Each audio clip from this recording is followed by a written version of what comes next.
Bismillahirrahmanirrahim. Assalamualaikum warahmatullahi wabarakatuh. Ya, kita alhamdulillah salatu wassalamu ala Rasulillah la haula wala quwwata illa billah amma ba'du. Baik, kita lanjutkan materi kita yang berikutnya, yaitu berkaitan dengan at-tarakib, tata bahasa. Yang di sini yang akan kita bahas adalah tentang ismul isyarah plus al-ism, ya. Jadi kata tunjuk ini isyarah tunjuk artinya. Jadi isim itu kata benda, isim itu nama. Jadi kalau ismul isyarah digabungkan namanya kata tunjuk, ya. Kata tunjuk ini itu, nah itulah kata tunjuk. Ditambah al isim, ditambah isim kata benda. Isim itu terdiri dari nama-nama orang, nama-nama hewan, tumbuh-tumbuhan, ya, benda-benda, ya, peralatan misalnya meja, kursi dan lain-lain. Yang dikatakan itu isim, ya, ada isim benda namanya kata benda. Nah, itu disebut dengan isim dalam bahasa Arab. Jadi kata benda dalam bahasa Arab disebut dengan al-ismu, isim. Termasuk kata sifat itu termasuk dikatakan isim. Jadi kata tunjuk disandingkan dengan isim. Baik, kita mulai dengan melafalkan basmalah. Bismillahirrahmanirrahim. Nah, anak-anak Bapak di sini perhatikan karena ini penting berkaitan dengan gramatikal bahasa, ya. Jadi di sini perlu diperhatikan penggunaan al-ismul isyarah, ya. Nah, al-ismul isyarah atau ismul isyarati atau isim isyarah, kata tunjuk yang memiliki arti ini dan itu. Kata tunjuknya itu haza, hazihi, zalika, tilka. Haza, hazihi artinya ini. Zalika dan tilka itu artinya adalah itu. Nah, perhatikan dulu. Isim isyarah terbagi dua. Ada muzakkar dan ada muannas. Muzakkar itu laki-laki, muannas itu perempuan.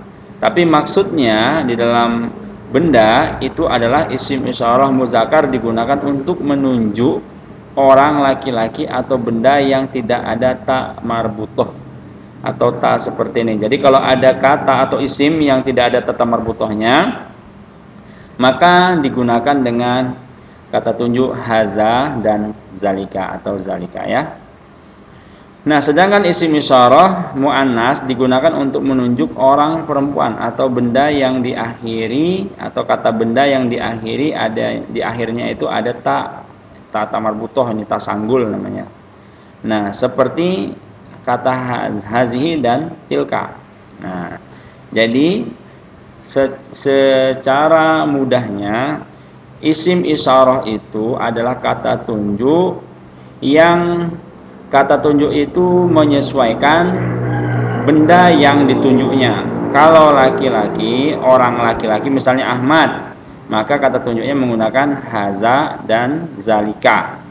Tapi kalau kita mau menunjuk itu Fatimah, berarti kata tunjuk yang digunakan adalah hazihi, tilka kalau itu, ya. Jadi tilka Fatimah misalnya. Jadi kata tilka itu untuk muannas, ya.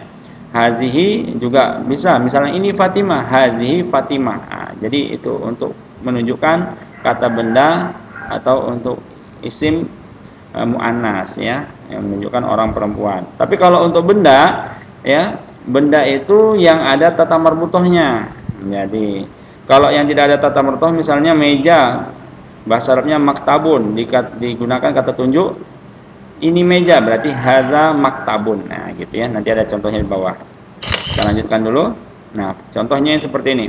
Haza dan hazihi artinya ini digunakan untuk menunjukkan sesuatu yang jaraknya dekat. Jadi kalau jaraknya dekat menggunakan haza atau hazi, ya. Haza muzakkar, hazi untuk muannasnya. Ini artinya, ya.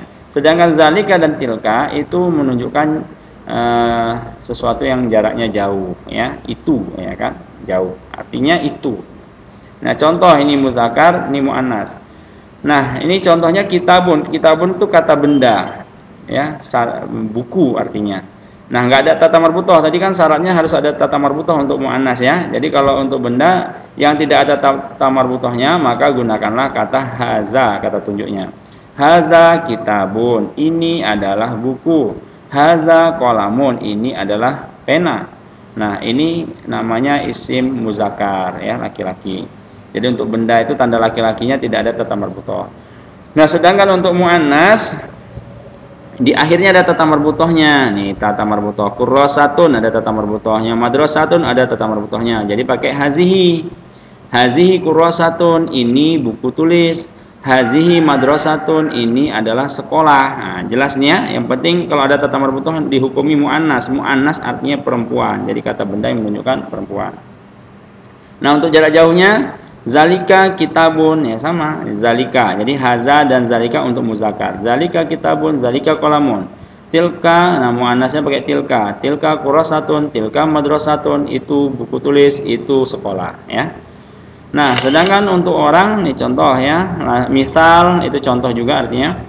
Dalam pertanyaan, man haza, siapa ini? Nah, jadi kalau man ini menunjukkan yang ditanya adalah mengenai orang, nah, benda hidup. Tapi kalau untuk benda mati pakai ma. Man haza, haza tilmidun.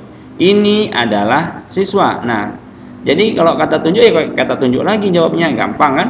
Atau pakai kata tunjuknya boleh berubah. Contoh, man tilka, siapa itu? Ternyata yang menjawab itu dekat dari orangnya. Nah, hazihi tilmidatun, ini adalah siswi. Nah, gitu ya. Boleh jawabnya hazihi tilmizatun atau tilka tilmizatun lagi boleh ya. Tapi kalau untuk benda nanti ma ya, pakai ma. Jadi kita buatkan contohnya. Nah, ini juga sama ya, seperti di atas tadi, cuma ini untuk orang supaya jelas. Jadi haza Ahmad untuk menunjukkan orang laki-laki. Ini adalah Ahmad. Nah, zalika ustadzun, itu adalah guru ya. Ustadz. Nah, nggak ada tata marbutohnya ya. Kemudian hazi Fatimah, tilka ustadzatun. Ini adalah Fatimah, itu adalah ustazah. Nah, ini adalah contoh yang tidak menggunakan tata contoh muzakkar dan muannas untuk orang ya. Oke, sekarang kita coba untuk bendanya contohnya gimana? Nah, untuk benda misalnya gini ya, tinggal ganti aja. Misalnya ma. Ya, ma. Berarti ma haza, berarti ini ganti nggak jadi orang. Misalnya haza maktabun. Nah, jadi ini adalah meja. Jadi kalau ma artinya apa ini? Ini meja. Nah, gitu ya. Kalau untuk apanya? Benda muannasnya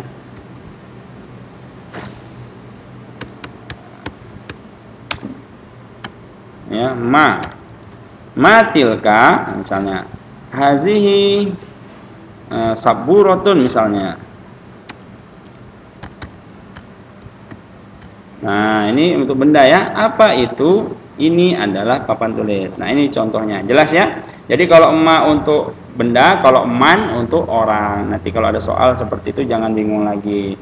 Baik, mungkin itu saja materi kita tentang penggunaan kata tunjuk dalam bahasa Arab. Mudah-mudahan ya Bapak bisa menguasainya dengan baik ya.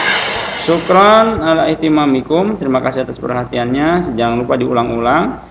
Wabillahi taufiq wal hidayah. Assalamualaikum warahmatullahi wabarakatuh. Nah, anak Bapak jangan ragu untuk mendukung channel Bapak ini ya.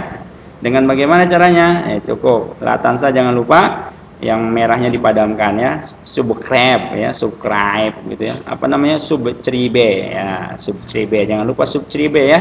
Nah, kalau suka like, disukai itu komen, dikomentari jika ada yang kurang pas atau yang pas mantap komen like. Oke, itu aja dari Bapak. Sampai jumpa. Mudah-mudahan kita dapat bertatap muka di sekolah segera ya. Dan jangan lupa tetap berdoa, istiqomah, banyak baca Al-Quran, mohon kepada Allah agar penyakit ini atau wabah ini cepat hilang daripada Batam khususnya Indonesia seluruhnya ya dan dunia. Ya, sampai jumpa.